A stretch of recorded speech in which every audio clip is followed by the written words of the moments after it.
Hi. Hi, everyone. So I hope this is, it looks like the connection's good. So I'm just at my car after grocery shopping. So very spontaneous moment here. And I just was thinking about how our words affect others. And what I think is even more important than that is actually that we notice how our words affect others. I have, as someone with a master's of social work and as a parenting consultant, this has been a huge topic for sure. And I see this all the time with clients in terms of, let me know if you're here too, say hello, please. I see that people don't recognize how their words are affecting other people. And I just had this experience. Hi, Laura. Where I was talking with somebody and this person was giving me a list of things that were hard for them, and my name came up as part of that, and my brain in that moment took that as saying it's all my fault, right? Like, oh my God, I've done all these things, or this person is blaming me. And so it just was fascinating. And this is really super normal. Like, we're always looking, our brain is always looking for danger. Our brain is always looking for what's scary or risky out in the world. We're really kind of geared that way. And so, luckily I didn't have a big reaction to it, but it reminded me that this is just something so important as a human being, to recognize how our words affect others. And we had a discussion about it because I was like, hey, I'm really feeling like you're blaming me.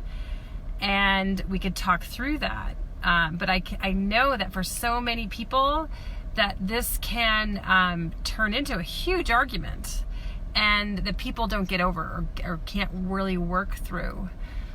And so what I really recommend is the reflective listening, where when someone says something that so what I'm hearing is this, or if you're the person talking, because the listener doesn't always have that skill to be able to do that. If you're the person talking, that you can say, hey, I want to hear you say back to me what you are hearing, so that I know, so I can make sure we're understanding each other.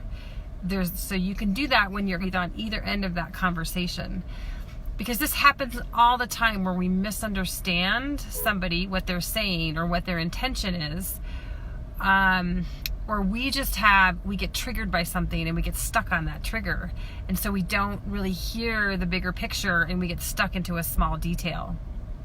This is a huge piece of communication that is so important to really learn how to get better at, and to clarify what we're actually meaning. And so, and in this particular case, it worked out beautifully. But I see this all the time, and people come to me all the time, as so-and-so said this is what they said. And then, and then really trying to figure out, well, what did they actually mean rather than what they said? And did they realize that their words were hurtful to you? Sometimes we do intend hurtful words, but other times we don't intend hurtful words. And so I think it's important for the person who is talking to hear from the person who's receiving the words, to know, hey, that felt really hurtful to me, because they may have had no idea. Or us to be able to say, this is all about being vulnerable, right? Having the opportunity to be able to say, oh wow, I'm feeling really triggered right now, or that was really hard for me to hear. Can you give me a moment? Like, I'm having a hard time hearing everything else. And there's a reason that happens, because when we get triggered, our brain floods and doesn't allow us to process information.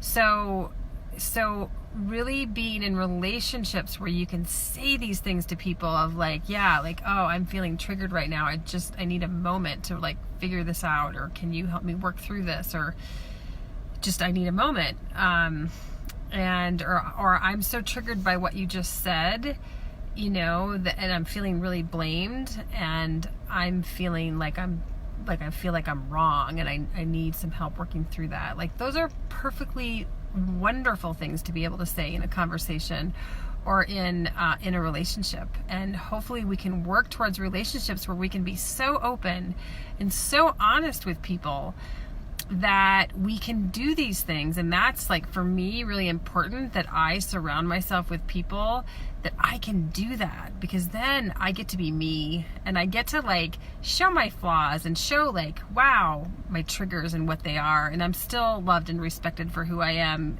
for being so imperfect.